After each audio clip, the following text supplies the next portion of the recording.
Imaginez un endroit où la douleur n'existe plus. Un lieu où les larmes sont essuyées pour toujours, où la mort elle-même est vaincue, où chaque blessure de l'âme est guérie, où chaque question trouve enfin sa réponse. Et où la présence de Dieu remplit tout de sa gloire infinie. Ce n'est pas un conte de fées. Ce n'est pas une invention humaine. C'est ce que la parole de Dieu, la Bible, nous révèle sur le paradis et le lieu que Dieu a préparé pour ceux qu'il aime depuis la fondation du monde. Aujourd'hui, nous allons plonger profondément dans les Écritures, verset par verset, livre par livre, pour découvrir ce que Dieu lui-même nous dit sur cette demeure éternelle. Nous allons explorer sa réalité, sa splendeur, sa nature, ses habitants, et ce que cela signifie pour vous et moi dès aujourd'hui. Préparez votre cœur, ouvrez vos oreilles spirituelles, car ce que vous êtes sur le point d'entendre pourrait transformer votre façon de vivre à partir de ce moment. Commençons par une vérité fondamentale, le paradis existe réellement. Ce n'est pas une métaphore. Ce n'est pas simplement un symbole poétique utilisé par des écrivains anciens pour consoler les mourants. Le paradis est un lieu réel, tangible, préparé par un Dieu réel pour des êtres humains réels. Jésus lui-même l'a affirmé avec une clarté absolue dans l'évangile de Jean, au chapitre 14, versets 1 à 3, lorsqu'il dit à ses disciples, « Que votre cœur ne se trouble point.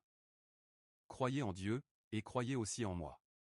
Il y a plusieurs demeures dans la maison de mon Père. Si cela n'était pas, je vous l'aurais dit. Je vais vous préparer une place. Et lorsque je m'en serai allé, et que je vous aurai préparé une place, je reviendrai, et je vous prendrai avec moi.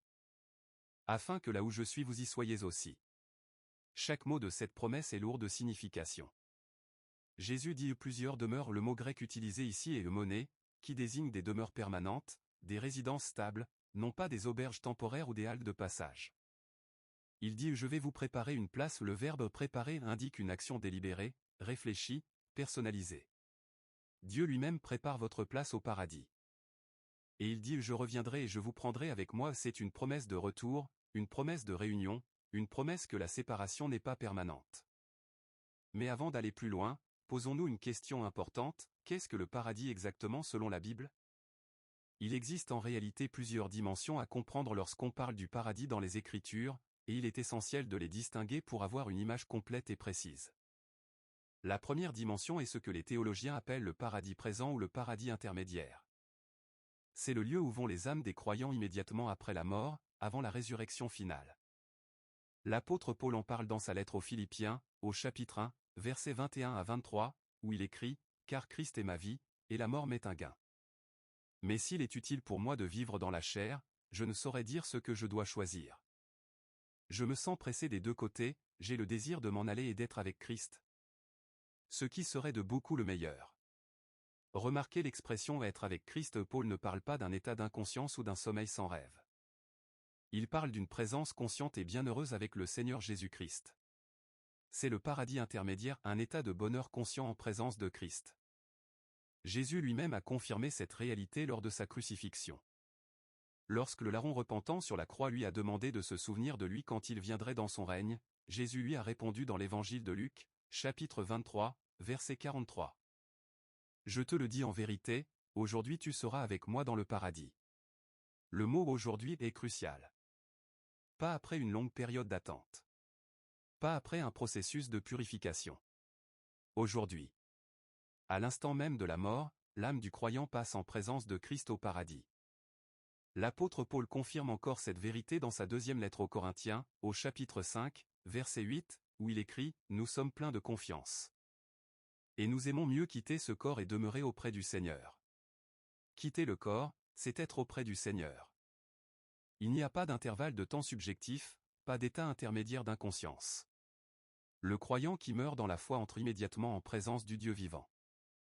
La deuxième dimension est la plus grande, la plus glorieuse, c'est ce que la Bible appelle la Nouvelle Jérusalem, la nouvelle création, le paradis éternel et définitif.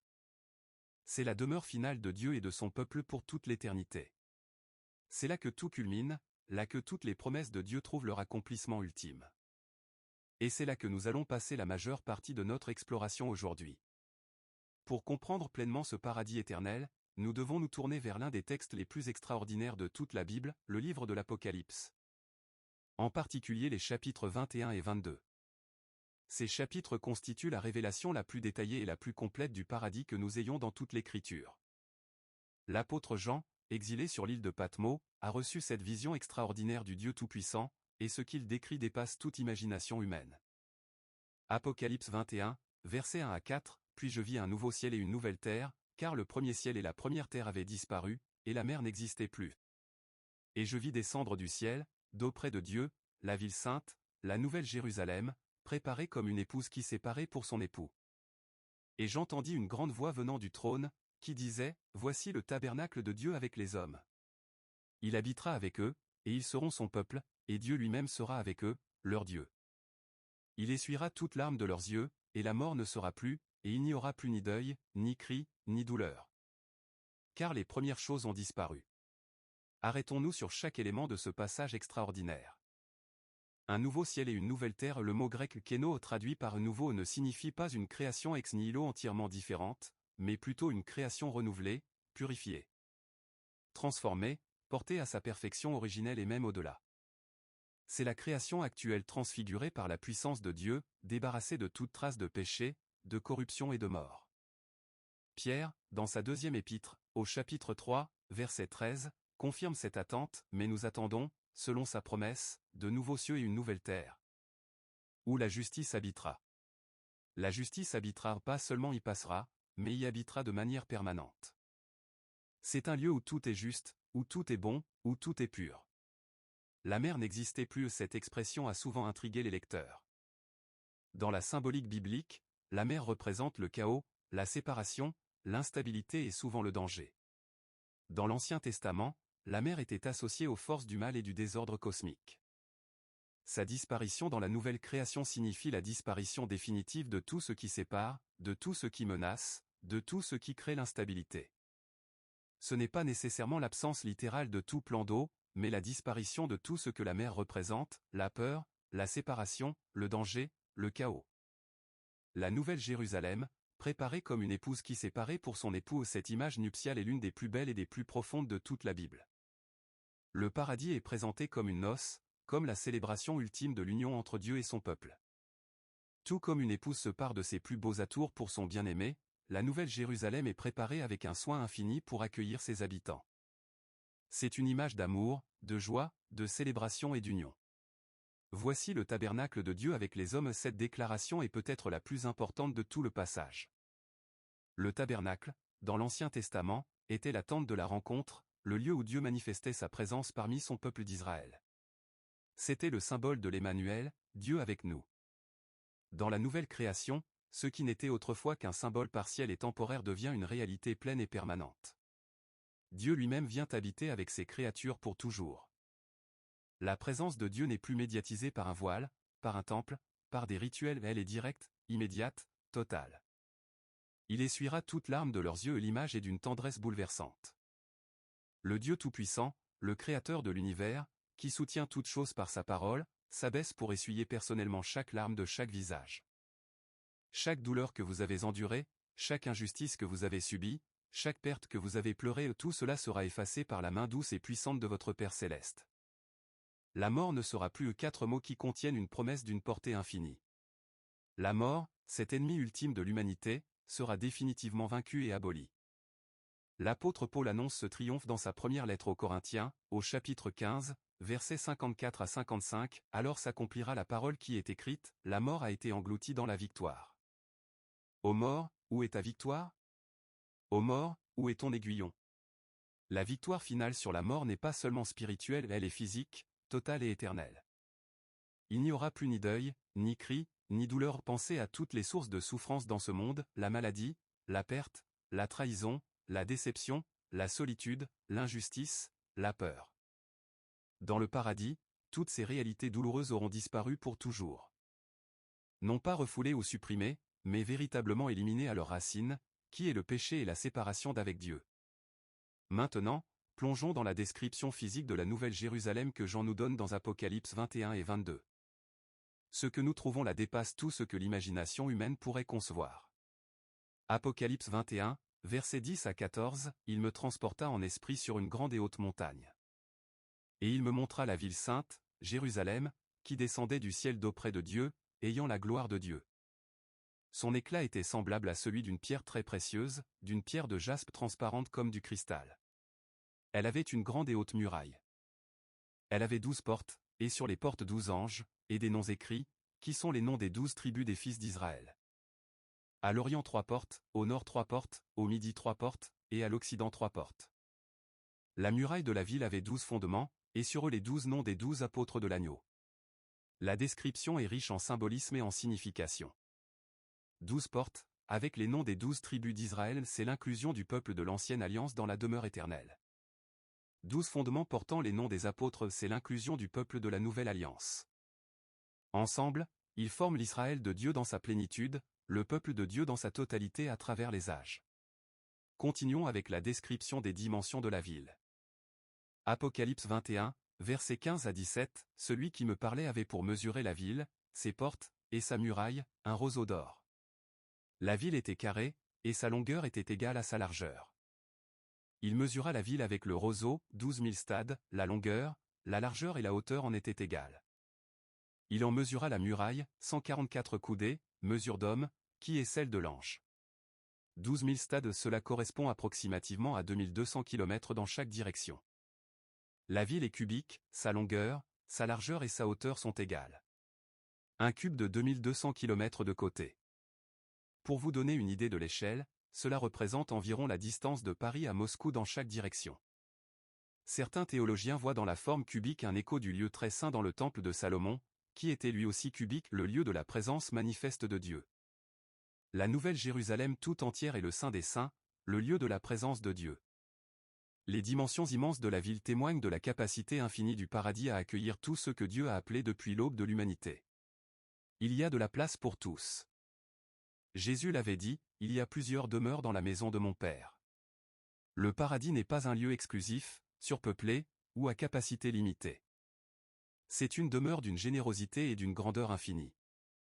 Apocalypse 21, versets 18 à 21 décrivent les matériaux de construction de la ville avec une magnificence éblouissante, la muraille était construite en jaspe, et la ville était d'or pur. Semblable à du verre pur. Les fondements de la muraille de la ville étaient ornés de toutes sortes de pierres précieuses. Le premier fondement était de jaspe, le second de saphir, le troisième de chalcédoine, le quatrième d'émeraude, le cinquième de sardonyx, le sixième de sardoine, le septième de chrysolite, le huitième de béryl, le neuvième de topaze, le dixième de chrysoprase, le onzième d'hyacinthe, le douzième d'améthyste. Les 12 portes étaient 12 perles, chacune des portes était d'une seule perle. La place de la ville était d'or pur, transparent comme du verre. Or pur, transparent comme du verre. 12 pierres précieuses différentes pour les fondements. Des portes faites chacune d'une seule perle gigantesque. Ces descriptions ne sont pas simplement poétiques, elles nous disent quelque chose de profond sur la nature du paradis. La transparence de l'or pur symbolise la pureté absolue d'un lieu où rien n'est caché, où il n'y a aucune duplicité, aucun mensonge, aucune tromperie. La richesse et la beauté des pierres précieuses témoignent de la gloire de Dieu qui se reflète dans chaque aspect de sa création nouvelle. Les 12 pierres précieuses des fondements correspondent de manière frappante aux 12 pierres du pectoral du grand prêtre dans l'Ancien Testament, tel que décrit dans Exode 28. Chaque pierre portait le nom d'une tribu d'Israël. Dans la Nouvelle Jérusalem, ces pierres forment les fondements même de la ville. Chaque membre du peuple de Dieu est, en quelque sorte, intégré à la structure fondamentale de la demeure éternelle. Et maintenant, voici peut-être le détail le plus extraordinaire de toute la description, Apocalypse 21, versets 22 à 23, je ne vis point de temple dans la ville. Car le Seigneur Dieu Tout-Puissant est son temple, ainsi que l'agneau. La ville n'a pas besoin du soleil ni de la lune pour l'éclairer, car la gloire de Dieu l'éclaire, et l'agneau est son flambeau. Pas de temple. Dans la ville sainte, il n'y a pas de temple. Pourquoi? Parce que toute la ville est un temple. Parce que la présence de Dieu remplit tout entière la nouvelle création. Dans l'économie ancienne, le temple était l'endroit où l'on allait pour rencontrer Dieu, un lieu délimité, séparé du reste de la vie quotidienne. Dans la nouvelle création, cette distinction disparaît totalement. Dieu est partout.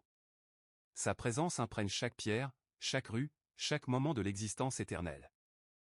Il n'y a plus besoin d'un lieu séparé pour rencontrer Dieu, car vous êtes constamment, pleinement, glorieusement en sa présence. La ville n'a pas besoin du soleil ni de la lune, voilà qui nous rappelle les premières paroles de la Genèse. Que la lumière soit. La lumière a précédé la création du soleil et de la lune au 4e jour.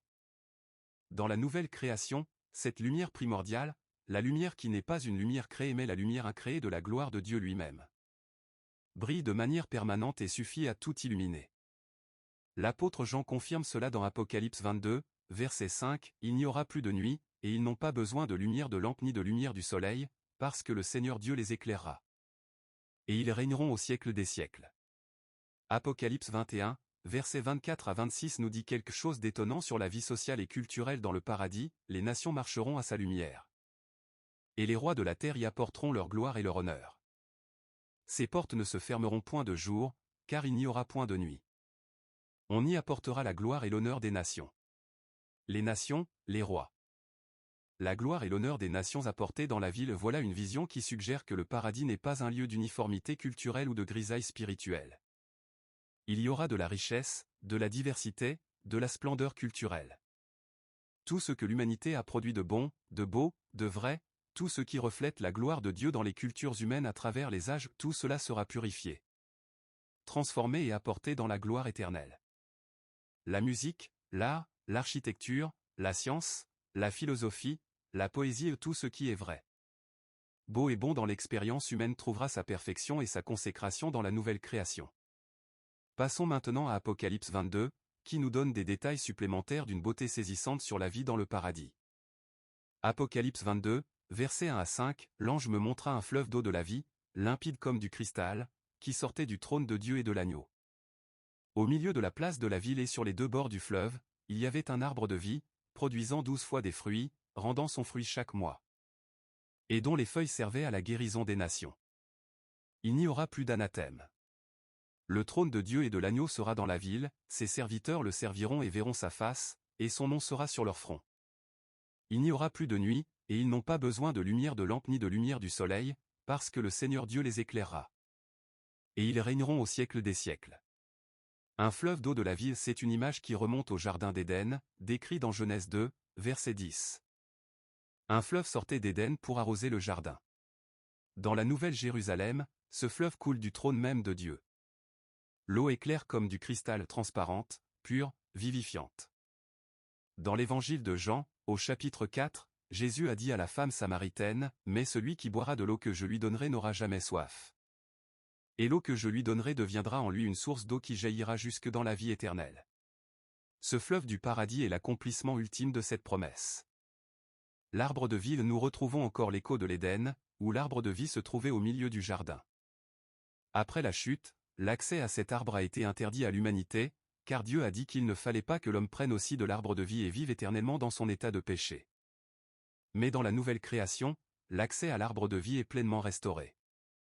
Il produit 12 sortes de fruits, un fruit différent chaque mois, non pas une abondance monotone, mais une richesse, une variété, une perpétuelle nouveauté. Il n'y aura jamais de routine ennuyeuse au paradis. Il y aura toujours quelque chose de nouveau à goûter, à découvrir, à apprécier. Ces feuilles servaient à la guérison des nations, même les feuilles de cet arbre extraordinaire ont une vertu thérapeutique. Tout dans le paradis contribue à la vie, à la santé, à la plénitude. Rien n'est stérile ou inutile. La création entière est orientée vers la vie et la guérison. Ses serviteurs le serviront et verront sa face, voilà la grande promesse, le cœur de tout, la raison pour laquelle le paradis est ce qu'il est, voir la face de Dieu. Voir Dieu face à face. Dans l'Ancien Testament, cela était impossible pour un être humain pécheur. Quand Moïse a supplié Dieu de lui montrer sa gloire, Dieu lui a répondu dans Exode 33, verset 20, « Tu ne pourras pas voir ma face, car l'homme ne peut me voir et vivre. » Mais dans le paradis, purifié et glorifié par la grâce de Dieu, nous le verrons face à face. L'apôtre Paul écrit dans 1 Corinthiens 13, verset 12, « Actuellement nous voyons au moyen d'un miroir, d'une manière obscure, mais alors nous verrons face à face, actuellement je connais en partie. Mais alors je connaîtrai comme j'ai été connu. » Voir Dieu face à face, c'est ce que les théologiens appellent la vision béatifique ou la vision de Dieu. C'est l'ultime béatitude, la joie suprême, la source inépuisable de bonheur éternel. Ce n'est pas une vision qui se répète une fois et puis se termine. C'est une contemplation continue, croissante, toujours plus profonde de la beauté et de la gloire infinie de Dieu. L'apôtre Jean écrit dans sa première épître, chapitre 3, verset 2, « Bien-aimés, nous sommes maintenant enfants de Dieu, et ce que nous serons n'a pas encore été manifesté. Mais nous savons que lorsqu'il se manifestera, nous serons semblables à lui, parce que nous le verrons tel qu'il est. Nous serons semblables à lui, la vision de Dieu nous transforme. L'apôtre Paul dit dans 2 Corinthiens 3, verset 18, « Nous tous qui, le visage découvert, contemplons comme dans un miroir la gloire du Seigneur, nous sommes transformés en la même image. De gloire en gloire, comme par le Seigneur, l'Esprit. » Dans le paradis, cette transformation sera complète et permanente. Nous serons pleinement transformés à l'image de Christ, portant pleinement et éternellement la gloire de Dieu dans nos êtres glorifiés. Parlons maintenant des corps de résurrection que nous aurons dans le paradis. L'un des malentendus les plus répandus sur le paradis est l'idée que nous y existerons comme de purs esprits désincarnés, flottant dans une réalité éthérée et immatérielle. La Bible enseigne exactement le contraire. La résurrection est physique. Le corps ressuscité est réel, tangible, matériel mais glorifié et transfiguré. L'apôtre Paul consacre tout le chapitre 15 de sa première lettre aux Corinthiens à cette question vitale. Il commence par établir le fondement, la résurrection de Jésus-Christ lui-même. 1 Corinthiens 15, versets 3 à 6, « Je vous ai enseigné avant tout, comme je l'avais aussi reçu, que Christ est mort pour nos péchés, selon les Écritures, qu'il a été enseveli. Et qu'il est ressuscité le troisième jour, selon les Écritures, et qu'il est apparu à Cépha, puis aux 12. Ensuite, il est apparu à plus de 500 frères à la fois, dont la plupart sont encore vivants. Et dont quelques-uns sont morts. » La résurrection de Jésus est le paradigme de notre propre résurrection. Ce qu'il était après sa résurrection, nous le serons aussi dans la nouvelle création. Et qu'était-il après sa résurrection? Il était physiquement présent. Il marchait, parlait, mangeait avec ses disciples. Il leur a dit dans Luc 24, versets 38 à 40, « Pourquoi êtes-vous troublés, et pourquoi des doutes s'élèvent-ils dans vos cœurs? Voyez mes mains et mes pieds, c'est bien moi, touchez-moi et voyez, car un esprit n'a pas de chair et d'os, comme vous voyez que j'en ai. » Il avait de la chair et des os. Il a demandé à manger du poisson grillé devant ses disciples. Son corps ressuscité était réel, physique, concret. Mais il était aussi transformé. Les portes fermées ne l'arrêtaient pas. Il apparaissait et disparaissait. Il était reconnaissable mais pas toujours immédiatement identifiable par ses proches. Il portait les marques de ses blessures, les cicatrices des clous et de la lance, non pas comme des signes de faiblesse mais comme des trophées de victoire et d'amour. Paul décrit la nature du corps de résurrection dans 1 Corinthiens 15, versets 42 à 44, « Ainsi en est-il de la résurrection des morts. Le corps est semé corruptible, il ressuscite incorruptible. Il est semé méprisable, il ressuscite glorieux. Il est semé infirme, il ressuscite puissant. Il est semé corps animal, il ressuscite corps spirituel. » 4 contrastes fondamentaux, corruptible contre incorruptible, méprisable contre glorieux, infirme contre puissant. Animal contre spirituel. Le corps de résurrection ne sera pas soumis à la maladie, au vieillissement, à la fatigue ou à la mort. Il sera pleinement adapté à la vie dans la présence de Dieu, capable d'expérience et de perception que notre corps actuel ne peut même pas imaginer.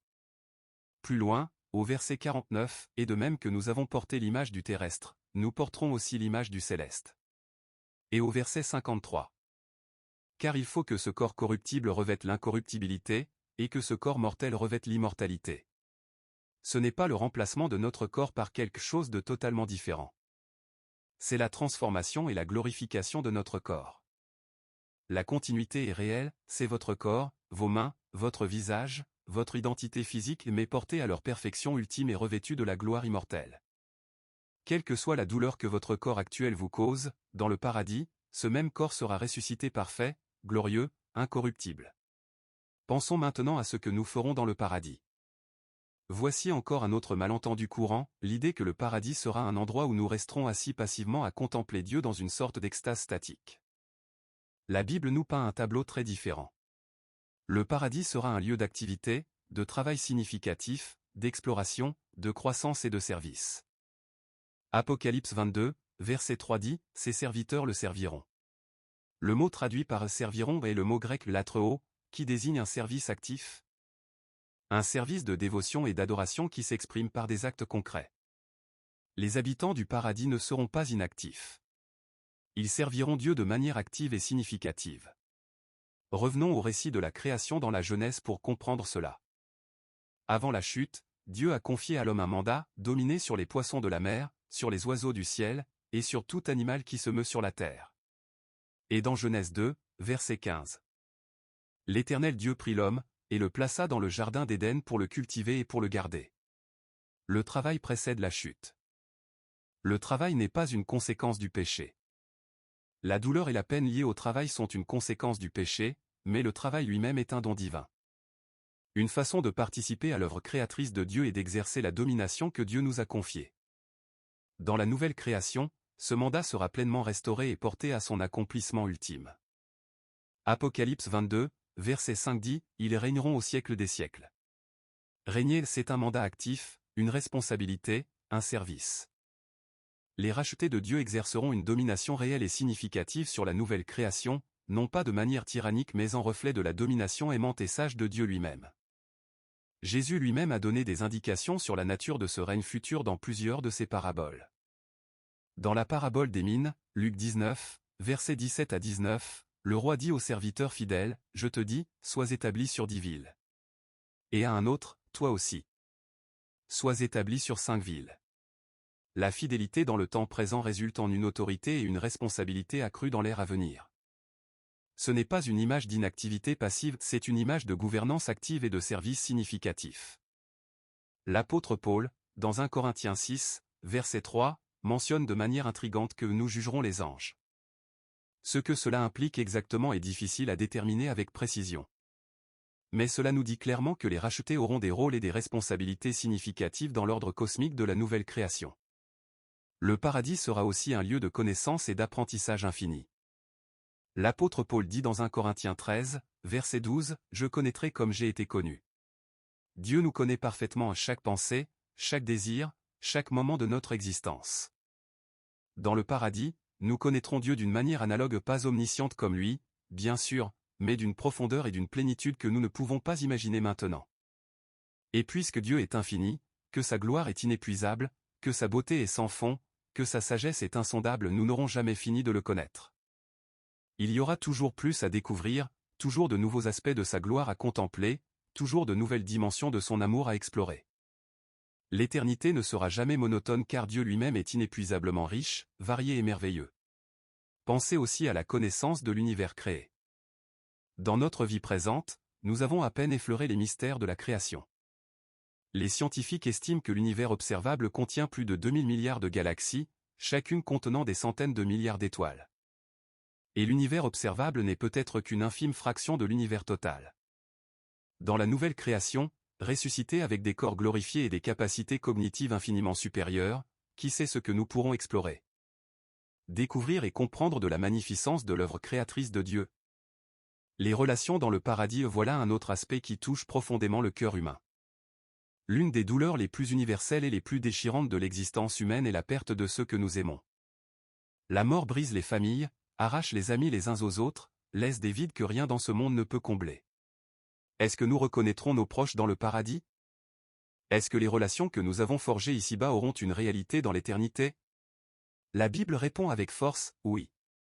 La résurrection implique l'identité continuée. Vous serez vous dans le paradis, pas une version anonyme ou générique d'un être humain glorifié, mais vous, avec votre histoire, vos relations, votre identité. Le fait que Jésus ait été reconnu par ses disciples après sa résurrection malgré sa gloire transformée nous indique que l'identité personnelle est préservée dans la résurrection. Quand Jésus parle de la résurrection dans l'évangile de Matthieu, chapitre 17, il est transfiguré sur la montagne et Moïse et Élie apparaissent avec lui. Les disciples les reconnaissent. Moïse, Élie et Élie des individus distincts avec leurs identités préservées. Paul écrit dans 1 Thessaloniciens 4, versets 13 à 18 pour consoler des croyants qui pleuraient leurs proches décédés, « Nous ne voulons pas, frères, que vous soyez dans l'ignorance au sujet de ceux qui dorment, afin que vous ne vous affligiez pas comme les autres qui n'ont pas d'espérance. Car si nous croyons que Jésus est mort et ressuscité, croyons aussi que Dieu ramènera par Jésus et avec lui ceux qui sont morts. » La consolation que Paul offre repose sur la réalité de la réunion. Si les croyants décédés ne pouvaient pas être reconnus et retrouvés dans la résurrection, cette consolation serait vide de sens. Les relations dans le paradis seront infiniment plus riches et plus profondes qu'elles ne le sont ici-bas. Toutes les causes de conflits, de malentendus et de blessures relationnelles et l'égoïsme, la peur, l'insécurité, la jalousie auront disparu. Nous nous aimerons les uns les autres d'un amour pur, désintéressé et parfait, à l'image de l'amour de Dieu lui-même. Les relations brisées seront guéries. Les réconciliations impossibles dans cette vie deviendront réalité. L'amour qui était limité et imparfait ici-bas sera porté à sa plénitude et à sa perfection éternelle. Mais il y a une dimension des relations dans le paradis qui surpasse toutes les autres, la relation avec Dieu lui-même. Dans notre vie présente, nous le connaissons en partie, comme à travers un voile. Nous communiquons avec lui par la prière, nous le découvrons dans sa parole, nous le rencontrons dans l'adoration collective, mais tout cela est médiatisé, indirect. Limité par notre nature finie et pécheresse. Dans le paradis, toutes ces barrières tomberont. Nous serons en présence directe, immédiate et continue du Dieu vivant. Jean 17, verset 3, Or, la vie éternelle, c'est qu'ils te connaissent, toi, le seul vrai Dieu, et celui que tu as envoyé. Jésus-Christ. La vie éternelle est définie non comme une durée infinie mais comme une relation, une connaissance intime et personnelle du Dieu vivant. Et cette connaissance, commencée ici-bas dans la foi, sera portée à sa perfection ultime dans la vision de Dieu face à face pour toujours. Parlons maintenant des anges dans le paradis. Hébreux 12, versets 22 à 24 décrit la réalité céleste avec une vision époustouflante, mais vous vous êtes approchés de la montagne de Sion, de la cité du Dieu vivant, de la Jérusalem céleste. Et des myriades des anges, de l'assemblée générale et de l'église des premiers-nés qui sont inscrits dans les cieux, et de Dieu le juge de tous, et des esprits des justes parvenus à la perfection. Et de Jésus, le médiateur de la nouvelle alliance. Des myriades d'anges. Le mot myriade dans l'original grec signifie des dizaines de milliers, voire des millions. L'Apocalypse 5, verset 11 nous dit, « Et je vis, et j'entendis la voix de beaucoup d'anges autour du trône. Et leur nombre était des myriades de myriades et des milliers de milliers. » Le paradis est peuplé d'une multitude innombrable d'êtres célestes glorieux, créés par Dieu pour son service et sa gloire. Ces anges ne sont pas des décorations ou des ornements passifs. Dans l'Écriture, ils sont des messagers actifs, des guerriers, des adorateurs, des serviteurs. Ils accomplissent la volonté de Dieu avec une ardeur, une puissance et une vitesse que nous ne pouvons pas imaginer. Dans le paradis, nous vivrons en communion avec ces créatures merveilleuses, partageant leur adoration et leur service au roi des rois.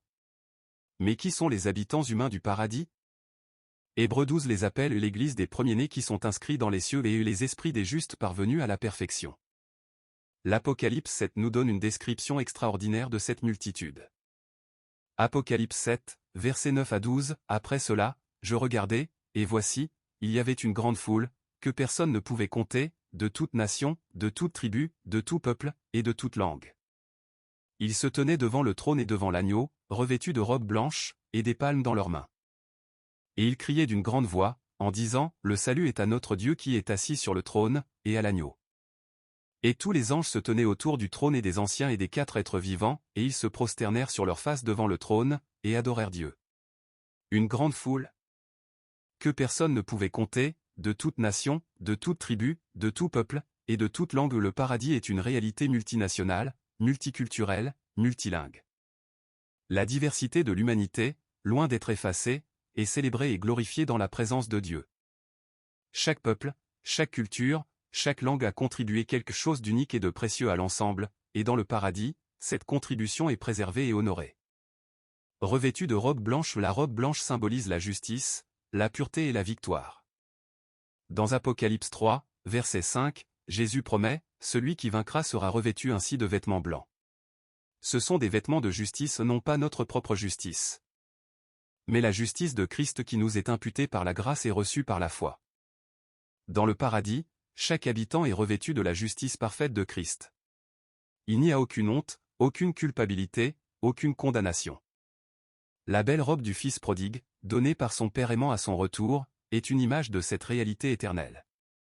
Des palmes dans leurs mains, les palmes sont un symbole de victoire et de triomphe. Les habitants du paradis sont des vainqueurs.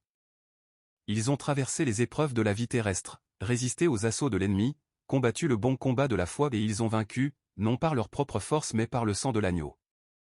Apocalypse 12, verset 11 dit, « Ils l'ont vaincu à cause du sang de l'agneau et à cause de la parole de leur témoignage.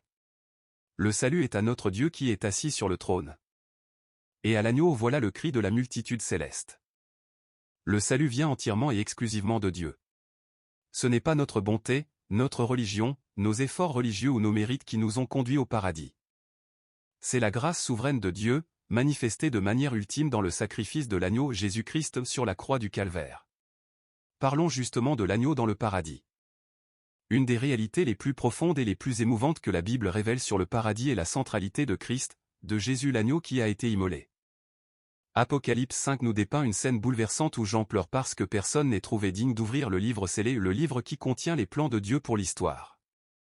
Puis l'un des anciens lui dit, « Ne pleure pas, voici, le lion de la tribu de Juda, le rejeton de David, a vaincu pour ouvrir le livre et ses 7 sceaux. » Et qu'est-ce que Jean voit alors? Non pas un lion triomphant, mais un agneau. Apocalypse 5, verset 6, « Et je vis au milieu du trône et des 4 êtres vivants et au milieu des anciens. Un agneau qui était là comme immolé. Un agneau comme immolé portant les marques de son sacrifice, mais vivant et glorieux sur le trône de l'univers. Les blessures de la croix, glorifiées dans la résurrection, seront visibles pour toujours dans le paradis. Elles ne sont pas des cicatrices honteuses mais des trophées éternels de l'amour de Dieu. Et quand cet agneau prend le livre, toute la création éclate en adoration, Apocalypse 5, versets 11 à 14, et je vis. Et j'entendis la voix de beaucoup d'anges autour du trône et des êtres vivants et des anciens, et leur nombre était des myriades de myriades et des milliers de milliers.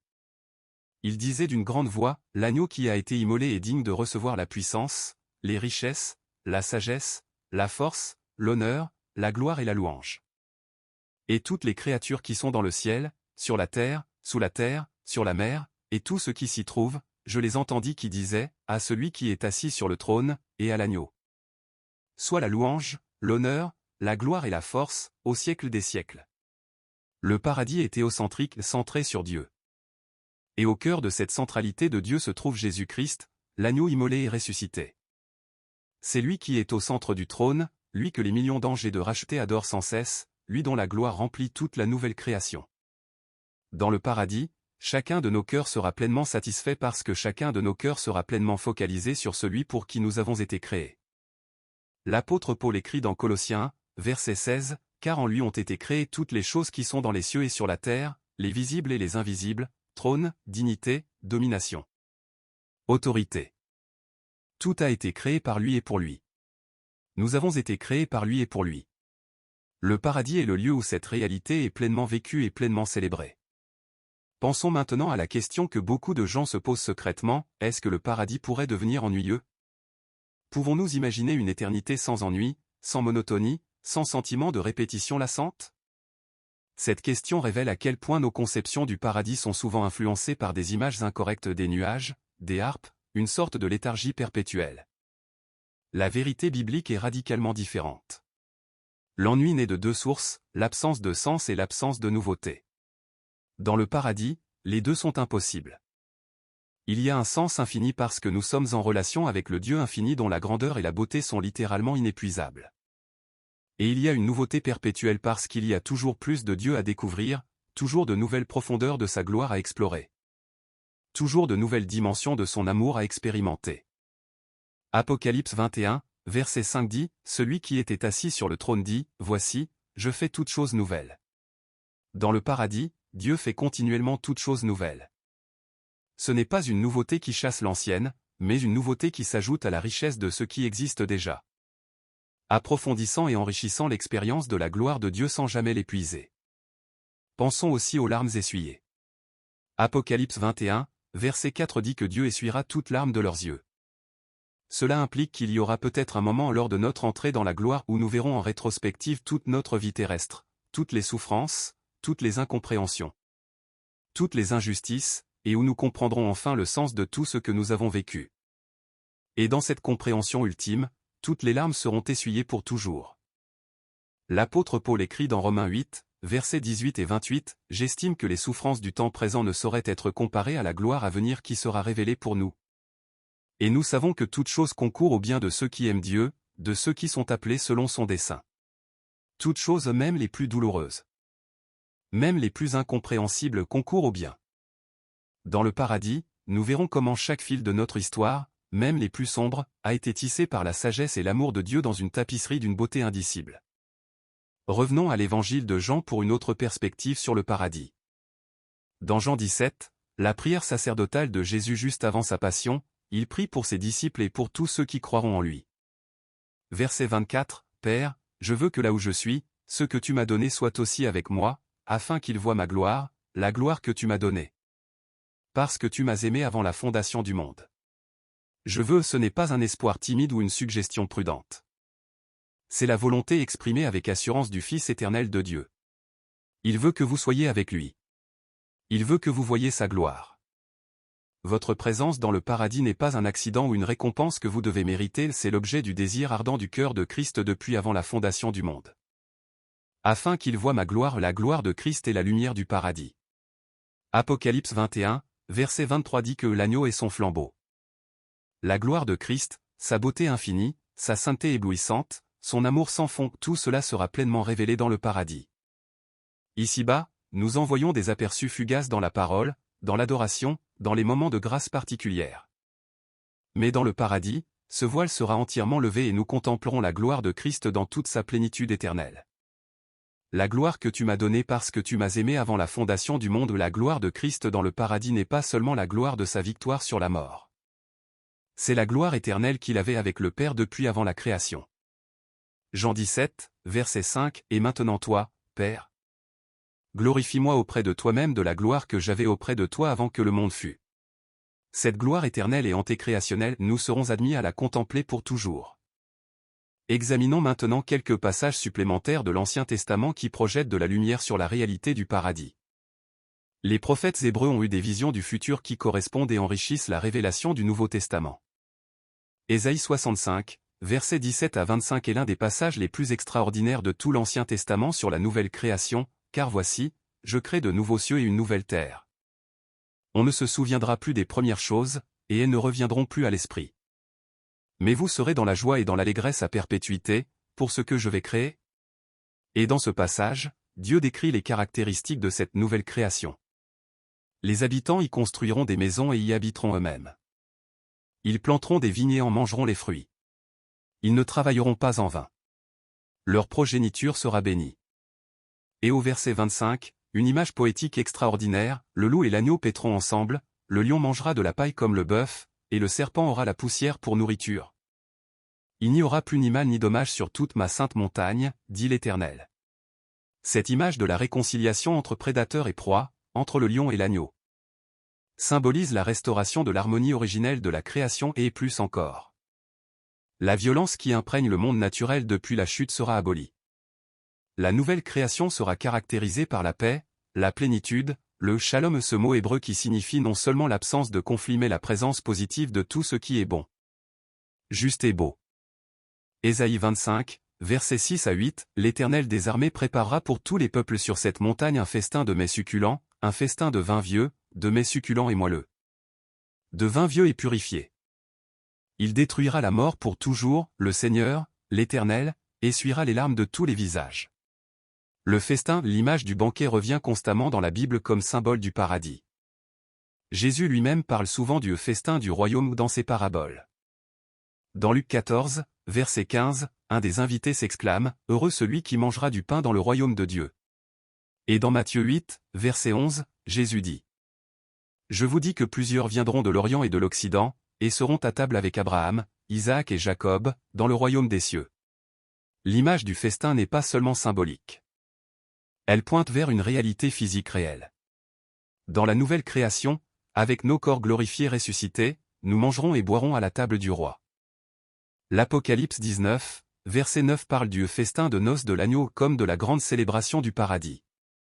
Les noces, le festin, la célébration, voilà le cœur de ce qu'est le paradis dans l'imaginaire biblique.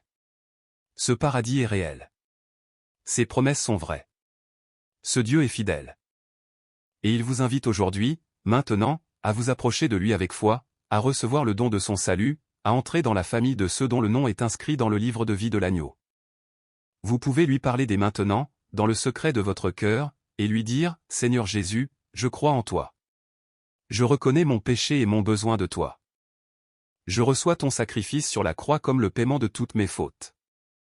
Viens dans ma vie et fais de moi un enfant de Dieu pour toujours. » Si vous avez fait cette prière sincèrement, alors la Bible vous promet que votre nom est maintenant inscrit dans le livre de vie de l'agneau. Vous avez une place réservée dans la demeure éternelle que Dieu prépare. Et un jour, peut-être bientôt, vous entendrez ces paroles que tout croyant aspire à entendre, c'est bien, bon et fidèle serviteur, entre dans la joie de ton maître. Le paradis vous attend. La promesse est certaine. La gloire est réelle. Et celui qui a dit « Je viens bientôt » est fidèle à sa parole. Amen.